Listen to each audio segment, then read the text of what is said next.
제가 영상실에 성경 말씀 하나 부탁드립니다. 출애굽기 13장 17절 18절 우리 자막으로 아래 올려주시면 같이 읽으면 좋겠습니다. 네, 감사합니다. 우리 이 말씀 같이 읽으시겠습니다. 네. 바로가 백성을 보낸 후에 블레셋 사람의 땅의 길은 가까울지라도 하나님이 그들을 그 길로 인도하지 아니하셨으니 이는 하나님이 말씀하시기를 이 백성이 전쟁을 하게 되면 마음을 돌이켜 애굽으로 돌아갈까 하셨습니다. 그러므로 하나님이 홍해의 광야 길로 돌려 백성을 인도하시매 이스라엘 자손이 애굽 땅에서 대열을 지어 나올 때에. 이게 무슨 말이냐고 하면요, 이제 홍해를 가르고 이스라엘 민족을 데리고 주님께서 나오셔서 약속의 땅 가나안으로 가는데, 지리상으로 보면 블레셋 사람들이 사는 땅을 관통해서 가면 보름이면 가요. 근데 하나님께서 그렇게 안 하셨다는 거예요. 일부러 돌아서 홍해를 건너서 먼 길로 돌아갔다는 거예요. 그 이유는 블레셋 사람들이 사는 그 땅을 관통해서 지나가다가 거기서 블레셋 사람이랑 싸움, 전쟁 터질까 봐. 그러면 왜 전쟁이 터질까요? 여러분 한번 이런 생각해 보세요. 여러분 성경 말씀 볼 때 항상 정말 영화 보듯이 그 당시를 한번 회고해 보면서 성경 말씀을 생각해 보면 좋아요. 이때는 지금부터 3,500년 전이에요. 우리나라 고조선 시대예요. 그때 지금 인구가 20세 이상 남자만 60만 명이에요. 그러면 인구를 셀 때 여자들은 숫자로 세지 않고 20살이 안 된 어린아이들도 숫자로 세지 않았어요. 실제로는 20세 이상이 60만이면 여자도 그만큼 있겠죠. 그럼 120만 명이에요. 요즘은 우리가 결혼을 늦게 하지만 이스라엘은 옛날에는 이 자매들이 10대에 결혼했어요. 형제들도 비슷하고요. 10대 중반이나 후반에 결혼하면, 집집마다 대부분 결혼했다 그러면 20대 남녀가 같이 있으면 아이들은 몇 명이나 있겠어요. 요즘이야 아이들 안 낳지만 저만 해도 5남매 중에 막내였어요. 그때는 대부분 그랬어요. 우리나라 출산율이요, 1960년도에는 가구당 6.2명, 1975년에는 가구당 4.53명. 그러다가 우리나라가 더 산하 제한에 박차례가 하니까 그 다음부터 2명대가 되고 1명대가 되고 지금은 1명도 채 안 되는 상황이 됩니다. 그 옛날에는 낙태라고 하는 것도 하기가 어려웠고, 그렇게 할 만큼 상황도 낙태가 없이 그냥 아이들 다 낳죠. 어디 뭐 산부인과에서 낙태 주는 데가 어디 있었어요. 자연유산 아니면은 그냥 아이들이 많았어요. 그러면 남녀만 120만 명인데 아이들이 한 가정에 2명만 있어도 240만 명, 한 가정에 3명이 있으면 300만 명, 4명이 있으면 360만 명. 그러니까 뭐 굉장히 큰 규모의 사람들이 이동할 때 뭐예요? 3,500년 전에 뭐 자전거가 있어요? 뭐가 있어요? 뭐 버스도 없고 다 걸어가죠. 거기다가 출애굽할 때 이삿짐이라고 짐을 바리바리 다 싸갖고 나왔는데 그냥 리어카 같은 데도 끌고, 그리고 이 이스라엘은 유목민이라 소와 양들 데리고 나오는데, 지나가다가 사람들은 그래도 좀 이제 대소변 볼 때 피해 본다고 해도 뭐 소나 양이 가다가 아무 데나 막 대소변 보겠죠. 그리고 이 초목지가 나오면 소나 양은 뜯어 먹으면서 갈 거 아니에요. 그러면 이 유목민들은, 블레셋 사람들은 우리 목초를 뜯어 먹었으니 손해배상하라고 할 거 아니에요. 너희들이 지나가면서 너희들이 짐도 뭐 이불 뭐 김치도 뭐 간장독 다 들고 나오는 거예요. 찬장 뭐 그런 다 이삿짐 들고 나온 거예요. 그러니까 자연히 시비가 붙게 될 확률이 크죠. 그러면 블레셋 사람이랑 시비가 붙으면 400년 동안 노예 생활만 했던 이스라엘 사람들이 싸움을 잘 하겠어요? 싸움 붙어서 블레셋 사람들이 막 공격하면 뜨거라 싶어서 다시 애굽으로 도망갈까 봐 하나님께서 블레셋 사람의 길은 가까울지라도 그리 가지 않고 안전하게 쭉 멀리 돌아서 오고 있는 이때, 오늘 읽은 본문 말씀처럼 아말렉이라는 족속이 와서 하나님의 백성 이스라엘을 후미를 공격한 거예요. 신명기에 보면 뷰를 쳤다고 되어 있어요. 여러분, 아말렉은 어떤 사람들이에요? 아말렉에 대해서 아는 분 있어요? 근동 지역에 보면 이름이 참 예언적인 의미가 있어요. 야곱, 사기꾼, 속이는 자. 근데 정말 아버지도 속였어요. 그리고 장인도 속였어요. 그런데 이 아말렉이라는 말들은 근동 지역 사람들은 참 이름을 지을 때 어떤 때는 예언적인 뜻도 많이 쓰는데, 아말렉이라는 말의 뜻에는 싸움을 잘하다, 호전적이다, 그런 뜻이 있어요. 그리고 이 아말렉은 누구의 후예냐? 에서의 후예예요. 여러분, 에서와 야곱의 갈등이 있어서 야곱이 이제 아버지 이삭을 속여서 장자권 축복을 받고 그리고 도망가서 살다가 이제 족속을 이뤄서 다시 돌아온 게 이스라엘 족속 아닙니까? 그런데 이 에서는 정말 영적인 것보다 팥죽 한 그릇이 더 중요해서 배가 고프니까 팥죽 한 그릇에 장자권에 팔아넘겼어요. 그리고 이 야곱은 정말 자기의 어떤 물질적인 것보다도 아버지에게 장자의 축복을 받는 게 더 중요해서 그 팥죽으로 장자권도 샀지만 결정적인 순간에 아버지를 속여서 장자의 축복을 받아낸 거예요. 그리고 이 야곱은 얼마나 또 의대를 사모하는지 다시 고향으로 돌아올 때 야곱이 400명의 군대를 이끌고 온다고 하니까 겁이 나는 거예요. 형이 아직도 나에 대해서 원한을 풀지 않았구나. 20년 만에 다시 만나던 형이 그렇지 않아도 싸움 잘하고 사냥 잘하고 들짐승 같은 에서가 400명이나 데리고 와서 장정을 데리고 오니 무슨 수로 살아남겠어요. 그래서 야복강가에서 나를 살려달라고 간절히 기도하는데 그때 야곱이 그렇게 기도합니다. 하나님의 사자랑 마지막에 새벽에 씨름을 하는데 날이 밝아지니까 하나님의 사자가 이제 싸움을 멈추고 돌아가려고 그러는데 야곱이 놓지를 않는 거예요. 나를 축복하지 않으면 놓지 않겠습니다. 일반 사람들 같으면 나를 애굽에서 손에서 구원해 달라고만 부르질 텐데 이 야곱은 그것보다 더 중요한 하나님으로부터의 축복을 구하는 거예요. 하나님으로부터 축복받으면 에서 문제 당연히 해결되죠. 그러니까 사자가 급하니까 이 야곱을 띄워놓으려고 손으로 환도뼈를 쳐서 골절을 시켰어요. 쉽게 얘기하면 뼈가 부러진 거예요. 뼈가 부러져도 안 나. 할 수 없이 이 하나님의 사자가 축복하는 거예요.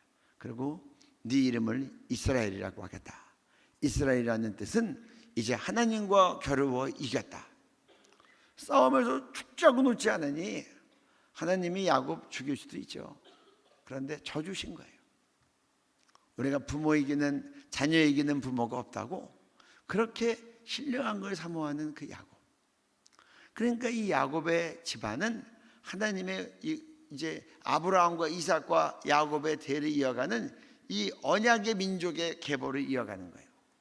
그러면서 이 가나안 땅으로 돌아가는 것은 단순히 하나의 민족 이동이 아니라 아브라함에게 이미 예언한 바예요. 너희 후손들이 이제 애굽에 가서 400년 동안 종살이 할 것이고 그 다음에 너희가 출애굽에서 약속의 땅 가나안으로 갈 것이고 거기서 메시아가 올 것이고 메시아는 열방의 만민의 복이 된다. 그렇게 예언하는 것들을 이루어가는 그 과정 속에서 에서의 후예인 아말렉이 구원 여정을 이루기 위해서 가는 그 이스라엘을 공격한 거예요.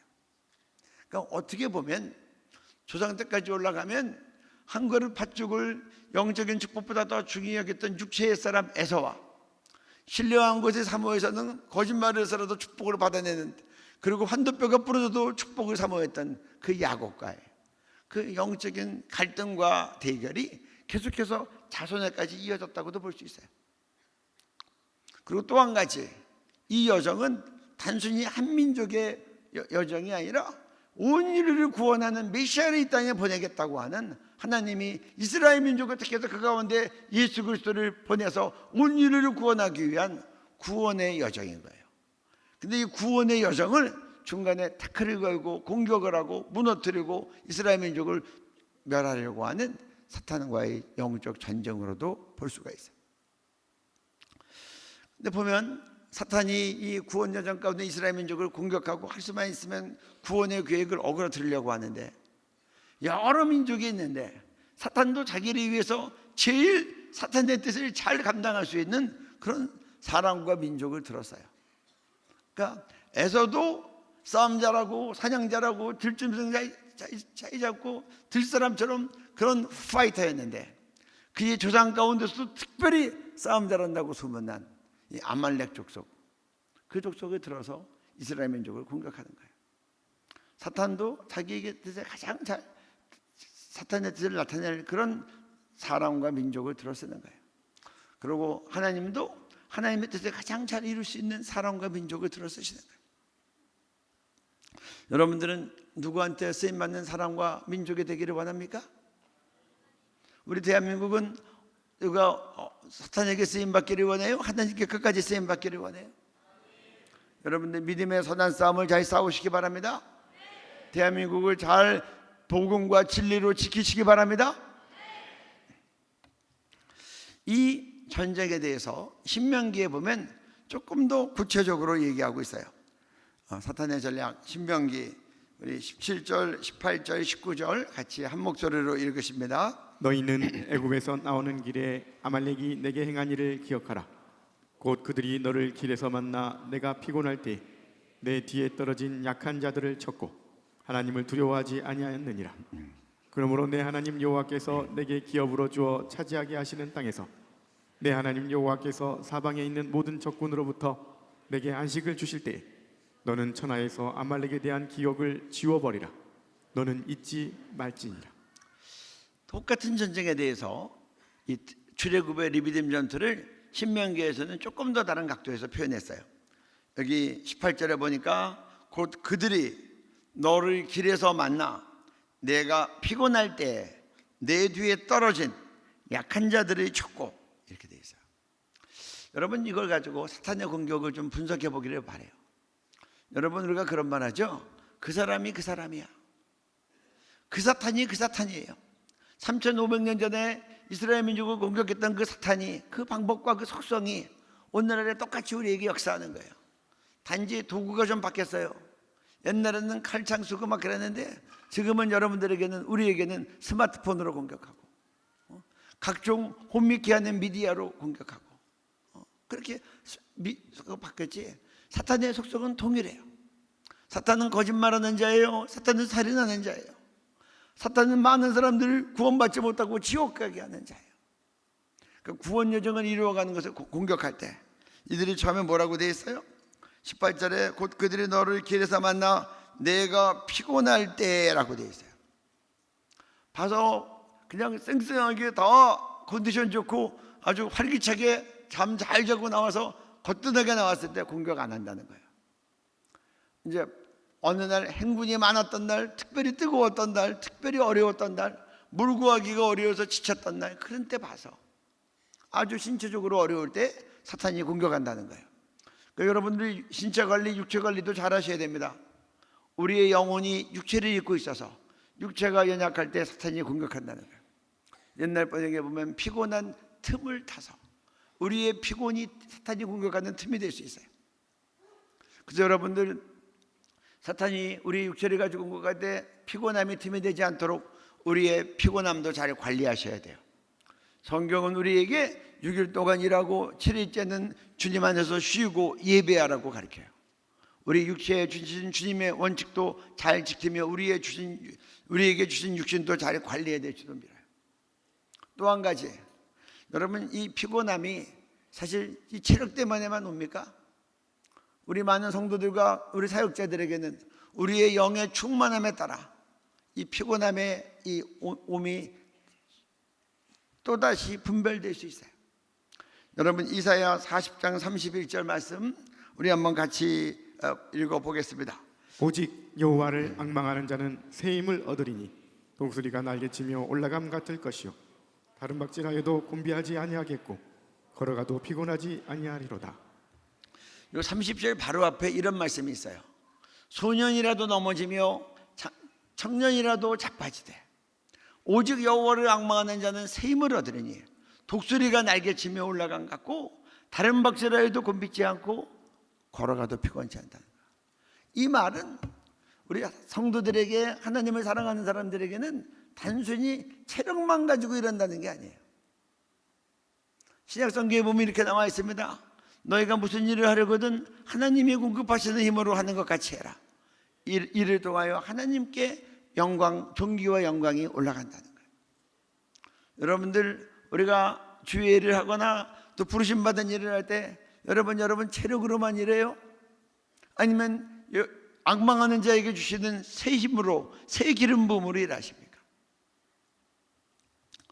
저는 우리가 주의 일을 할 때 내 체력 믿고 기도하지 아니하고, 물론 우리의 체력도 잘 관리해야 되지만 하나님, 주의 일이니 주님 주시는 힘으로 일하게 해 주옵소서. 하나님, 제가 주님을 앙망함으로 주님이 주시는 새 힘으로 일하게 해 주옵소서.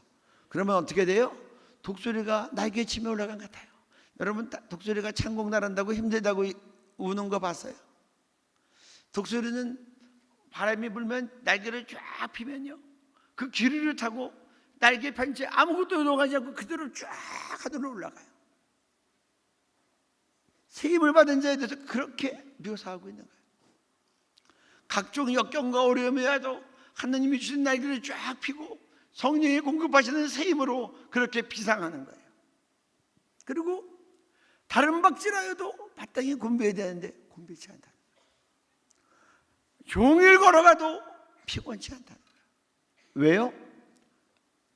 주님을 앙망하는 자에게 주시는 새 힘으로 일하니까. 여러분, 주님을 사랑하면요, 사랑에서 나오는 주님의 힘이 있어요. 제가 이제 경제학과 교수였고 또 무역하는 회사 사장들하고도 얘기할 기회가 있었어요. 중소기업 사장들이 그래요. 나이가 50대, 어떤 분들은 60대 초반이기도 하고 막 그런데, 이제 무역할 때 외국에서 신용장을 통해서 수출에 대한 요청이 오면 막 마음이 기쁘고 막 충만하대요. 야, 우리 회사 제품이 이번에 또 이렇게 많이 팔리게 됐구나. 그러면 세계적으로 인정받았다는 것도 기쁘고, 많이 팔면 수입이 또 많이 들어오니까 돈도 버니까 기쁘고, 그래서 막 신입 직원들 데리고 막 동요하면서 열심히, 우리 배로 보냈는데 선적기를 맞춰야 되니까 열심히 일하자 그러고, 수출 물량이 많아지면 막 야근하면서도 막 일하는데, 주인은 너무 기뻐서 수출 물량 날짜 맞추기 위해서 막 일하는 게 피곤하지가 않은 거예요. 그런데 20대 젊은 직원은 들어와서 야근 몇 번 하면 코피가 터지는 거예요.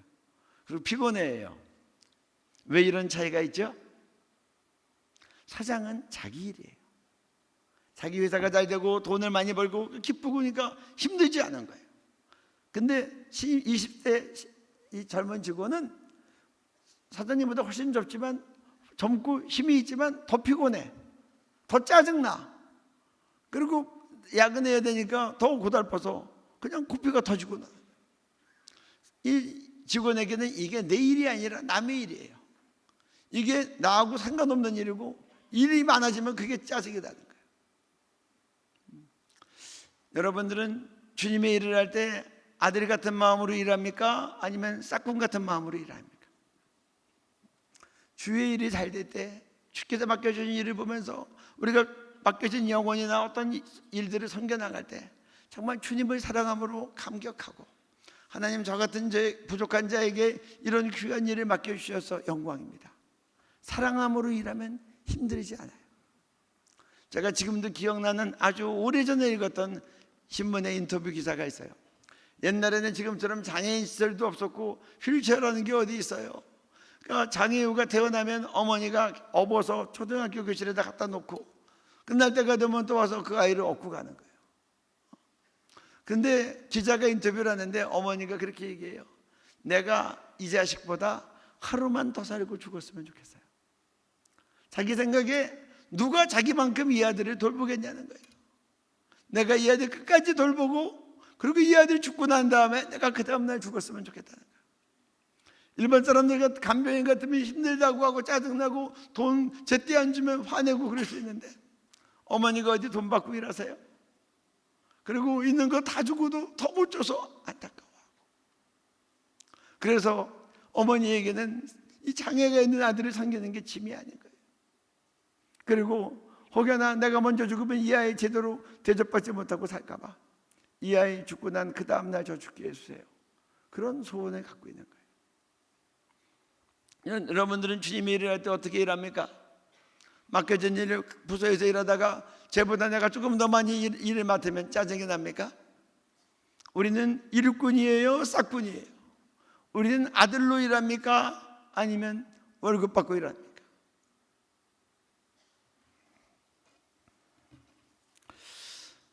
여러분들 또 한 가지 생각해야 될 것은 이 원수마귀가 피곤함을 타서 뒤에서 공격했다는 거예요. 원수마귀는요, 이게 도둑질하는 자고 또 살인하는 자고 또 뒤에서 우리의 뒤통수를 치는 자예요. 사탄의 속성을 잘 보여주고 있어요. 앞에는 아주 건장한 청년들이 앞서서 행진을 쭉 해나가니까 그 싸움 잘하는 건장한 청년들 건드리지 않고 뒤로 빠져가지고 이 후미에 있는 사람들이 뒤에서 공격하는 거예요. 또 힘센 사람도 갑자기 누가 와서 뒤통수 딱 때리면 힘이 쭉 빠지죠. 쓰러지고. 그러니까 여러분들 영적 전쟁에서 원수마귀에게 뒤를 보이면 안 돼요. 에베소 6장 12절에 있는 하나님의 전신갑주, 구원의 투구, 믿음의 흉배, 진리의 뜰, 믿음의 방패, 그리고 말씀 곧 성령과 말씀의 검, 다 앞에만 무장되어 있어요. 뒤를 보이면 안 돼요. 왜 어떻게 하면 뒤를 보여요? 사탄 보고 도망가면 뒤 보이는 거예요. 여러분들은 절대로 사탄 보고 뒤 보이면 안 돼요. 여러분들은 뚜벅뚜벅, 사탄은 우리의 뒤통수를 치는 자들인데 여러분들은 정면으로 뚜벅뚜벅 찾아가서 사탄의 앞통수를 딱 하고 쳐서 사탄이 꽈당탕 넘어져가지고 우리만 보이면 겁이 나서 도망가야 돼요. 야고보서 4장 7절에 이렇게 얘기하고 있어요. 다 같이 읽겠습니다. 시작. 그런즉 너희는 하나님께 복종할지어다. 마귀를 대적하라. 그리하면 너희를 피하리라. 여러분 이 말씀 잘 간직하십시오. 마귀를 대적하라. 그리하면 너희를 피하리라. 마귀 보면 도망가라 그랬어요? 대적하라 그랬어요? 그리고 마귀 보면 우리가 피해야 돼요? 마귀가 도망가야 돼요? 이게 성경의 원리예요. 마귀 보고 왜 도망가요? 마귀만 보면 너 잘 만났다 그러고 쫓아가서 앞통수를 딱 때려야 돼요. 그런데 앞에 중요한 선행 조건이 있어요. 그런즉 너희는 하나님께 복종할지어다. 성경은 우리에게 하나님께 복종할 때 마귀를 대적하면 마귀가 도망간다고 얘기가 나와요. 여러분들 하나님께 복종하십니까? 하나님이 눈에 보이세요? 어떤 게 하나님께 복종하는 거예요? 하나님께서 세운 영적 권위자들에게 복종하는 게 하나님께 복종하는 거예요. 아멘. 성경 말씀에 복종하는 게 하나님께 복종하는 거예요. 성령의 인도하심에 따르는 것이 하나님께 복종하는 거예요. 그래서 우리가 하나님께 복종할 때 우리에게 하나님의 자녀된 권세가 있고 그리스도 예수의 군사된 권세가 있어서 우리가 마귀를 대적하면 마귀가 도망가는 거예요. 제가 군대에 있을 때 군종병으로 있었어요. 그래서 이제 대대교회를 섬겼는데 대대군종으로 있으면서 제대를 했더니 담임 목사님께서 저에게 청년부를 좀 지도하라고 하셔서 그래서 이제 제가 군족이었기 때문에 그 일에 맡기신 것 같아요. 그래서 제가 이제 청년부를 해야 되니까 교사가 있으면 좋겠다 그런 마음이 있어서 제가 군종할 때 같이 신앙생활 잘했던 좋은 군종 친구가 있어서 그 친구를 제가 권해서 우리 청년부 교사로 와서 같이 일을 했어요. 제가 이제 지도니까 교사도 또 임원들도 모아서 같이 회의를 하는데 제가 어떤 일이 자꾸 해내라고 하는데 어떤 때는 이 청년 임원들이 힘들어할 때가 있어요. 그럴 때는 교사가 가운데서 잘 중재를 해주면 되는데 청년들이 힘들어하거나 그럴 때 교사가 지도를 따르지 않고 청년들 편에서 같이 이제 컴플레인을 막 같이 일으키는 거예요. 그래서 제가 힘들었어요. 그런 일이 몇 번 되니까 내가 너무 어려워서 한 번은 하나님께 작정하고 기도했어요. 하나님, 왜 이런 일이 생깁니까? 이 교사가 신앙이 좋고 인격도 좋고 저랑 같이 잘 일했던 친구인데 이 친구가 지금 교사로 와서 왜 저랑 임원들 사이에서 더 화합하는 쪽으로 일해야 되는데 자꾸 더 분리되는 쪽으로 일을 합니까? 그거가 너무나 마음이 힘들어서 쫙 기도하고 있는데 그때 하나님께서 한 장면에 저희가 딱 떠오르게 하셨어요. 제가 대학교 2학년 때였어요. 제가 모태 시작이지만 예수님을 영접한 게 대학교 2학년 때였는데 영접하고 나서 너무나 좋아서 교회에서 교사 일을 열심히 했는데 그때 우리 교회가 아직 작은 교회라 중고등부 학생들이 통틀어서 교사가 저 하나밖에 없었어요. 한 25명 30명 됐고. 근데 이제 여름방학이 돼서 수련학교를 여름 수련회를 가는데 유초등부와 중고등부가 같이 갔어요. 유초등부 담당 전도사님이 유초등부 중고등부 총괄 대장이에요. 그래서 시골에 있는 초등학교를 하나 빌려서 먹고 자고 하면서 수련회를 하는데 그분이 총괄 지휘하는데 초등학교 옆에 작은 시내가 있었는데 이 전도사님이 물놀이 하는 거를 다 금하셨어요. 근데 우리 중고등부 애들은 가서 물놀이를 막 하고 싶어해. 그래서 내가 가서 시내를 봤더니 그렇게 위험하게 보이지 않아. 아이들은 하기를 원하고. 그래서 제가 전도사님한테 막 밀어붙였어요. 위험하지도 않는데 왜 아이들 하고 싶은 건 못하게 하냐고. 이 젊은 교사를 전도사님이 어떻게 이기겠어요? 그래서 허락을 받아냈어요. 그래서 내가 얘들아 내가 허락 받아놨다 물놀이를 가자. 애들이 막 따라와서 물놀이하고 정말 좋아했어요. 그리고 애들이 저한테 그래요. 우리 이용규 성도님 짱이다.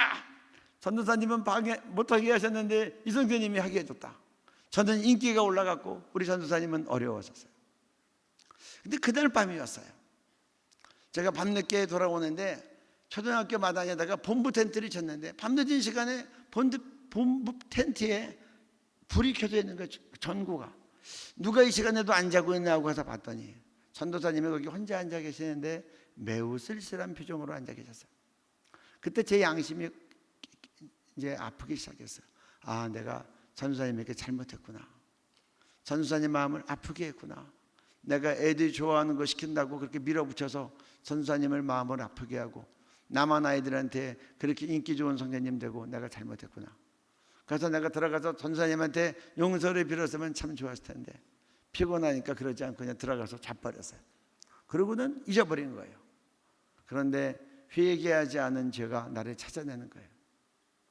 교사가 저를 어렵게 할 때 주님 왜 이렇습니까? 이 아이가 이런 애가 아니었는데 왜 지금 저를 이렇게 어렵게 함이라고 할 때 네가 했던 그 죄가 너에게 틈이 돼서 마귀가 역사하는 거야. 그렇게 얘기해요. 제가 그때 중심으로 회개했어요. 그랬더니 그 친구 교사를 봐도 그 다음부터 밉지도 않고 내 마음이 아프지도 않아요. 내가 잘못한 죄의 열매를 내가 먹는구나. 그리고 회개했어요. 그러고 나서부터는 다시 하나님께서 청년부가 하나 되게 하는 은혜를 주셨어요.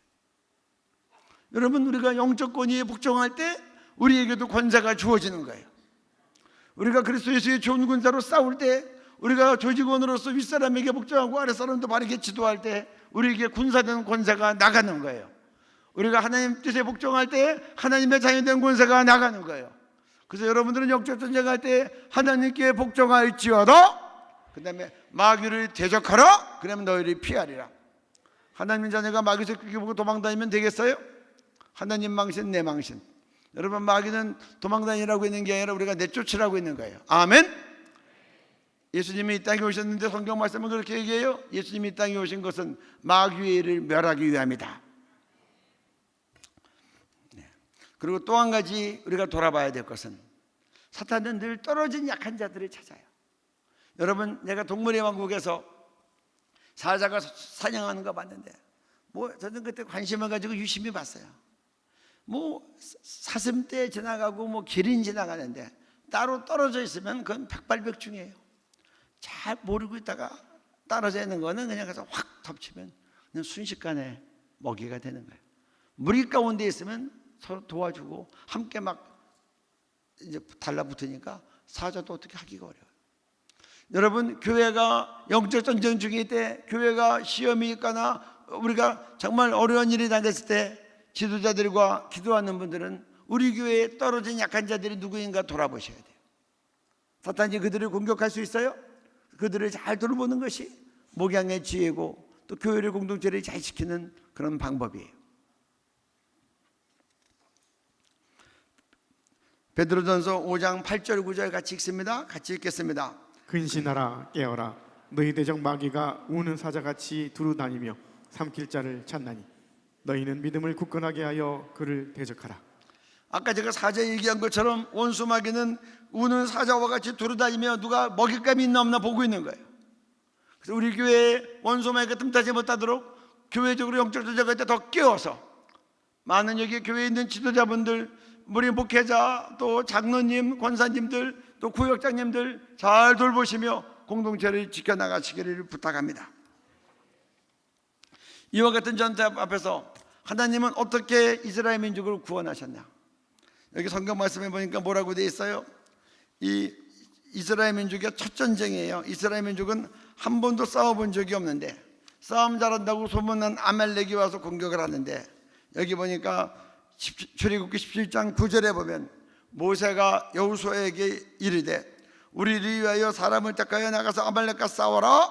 내일 내가 하나님의 지팡이를 손에 잡고 산꼭대기에 서리라. 이거는 여호수아 입장에서 보면 청청병력 같은 말이에요. 막 출애굽해서 지금 이스라엘 민족은 전쟁 경험이 한 번도 없어요. 여러분, 이스라엘 민족이 무기가 혹시 있었을까요? 무기가 있었을 것 같다 한번 손 들어보세요. 없었을 것 같아요? 여러분, 이 애굽의 바로가, 요셉을 알지 못했던 바로가 이스라엘 민족을 막 학대했어요. 그 이유가 뭐냐? 인구가 너무 빨리 팽창해요. 그러니까 이 이스라엘 민족이 적국과 손을 잡고 애굽을 공격하고 그리고 나갈까 봐, 그래서 더 많은 일을 주고 학대를 하고, 그러고도 안 되니까 남자애들이 되면 다 죽였어요. 근데 하나님을 경외하는 산파들이 생명을 죽일 수 없으니까 안 죽였어요. 왜 안 죽였냐? 히브리 여인들은 건강하고 힘이 세서 우리가 소문 아이 난다 그래서 달려가면 도착하기 전에 이미 아이를 낳았습니다.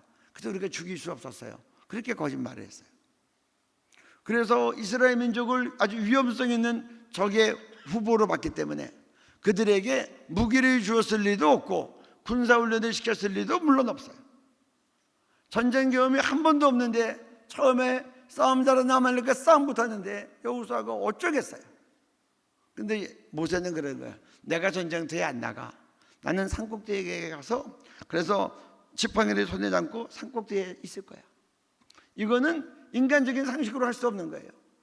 여러분, 전쟁 붙었을 때 이스라엘 민족이 그나마 전쟁 경험 한 번도 없지만 모세가 있으면 위로를 받을 텐데, 모세가 있으면 마음에 든든함이 있을 텐데, 그렇게 10가지 재앙을 내려서 애굽을 무너뜨리고, 그리고 홍해가 갈라져 있을 때도 홍해가 앞을 막을 때도 홍해를 가르고 데려왔기 때문에 모세가 있으면 하나님이 함께 있음을 느끼면서 안심이 될 텐데 모세는 전쟁터에 안 나가겠다는 거예요. 그리고 첫째 젊은이 여호수아에게 네가 진두지휘 하라고 싸움권을 넘기는 거예요. 이거는 제가 볼 때 상식적이지 않아요. 인간적이지 않아요. 이건 하나님이 모세에게 이렇게 지시하셨다고 봐요. 너 첫 전쟁이지? 이스라엘 민족이 굉장히 두려워하고 있지? 근데 너는 산꼭대기에 가서 지팡이를 가지고 서 있어. 그러니까 모세도 참 어려웠겠지만 이스라엘 민족이 너무나 불안할 텐데 이 민족이 어떻게 무기도 없이 그리고 싸움 경험도 없이 어떻게 싸울까? 근데 거기에 순종해서 간 거예요. 그리고 두 번째로, 모세만 가면 좋은데 모세가 혼자 갔어요? 또 누구랑 같이 갔어요? 아론과 훌을 같이 간 거예요. 우리 속담에 꽁 대신 닭이라는 말이 있어요. 꽁이 없으면 닭이라도 먹자. 그런데 모세가 없으면 누가 모세를 대행할 수 있어요? 아론. 맞아요. 아론은 모세보다 3살 많은 형이고 말 잘하는 스피커고 대변인이었어요. 그러니까 모세가 없을 때 아론이 다 민족을 다독였어요. 근데 아론도 같이 가는 거예요. 그러면 아론이 같이 가면 그 다음에 또 그 집안에 유력한 사람이 누가 있어요? 이 모세의 매형인 여기 훌이 있어요. 근데 이 훌도 데려가는 거예요. 그러니까 정말 모세와 그 가까이 있던 그 팀워크 3명이 다 산꼭대기에 올라가는 거예요. 그러니까 이스라엘 민족은 어디 기댈 데가 없어요. 여호수아는 이때 처음으로 등장한 인물이에요. 근데 전쟁이 벌어지는 거예요. 그러면 하나님은 모세가 산꼭대기에 지팡이 들고 기도하면 혼자 하면 좋지 왜 이 두 사람을 더 같이 보냈어요? 우리 오늘 마태복음 낮에도 읽었지만 다시 한번 읽습니다. 같이 읽습니다. 또 내가 내게 이르노니 너는 베드로라. 내가 이 반석 위에 내 교회를 세우리니 음부의 권세가 이기지 못하리라. 내가 천국 열쇠를 내게 주리니 내가 땅에서 무엇이든지 매면 하늘에서도 매일 것이요 내가 땅에서 무엇이든지 풀면 하늘에서도 풀리리라 하시고. 네. 이 천국 열쇠를 사용하러 가는 거예요. 우리 마태복음 18장 18절 19절 다시 한번 읽어 보여주세요.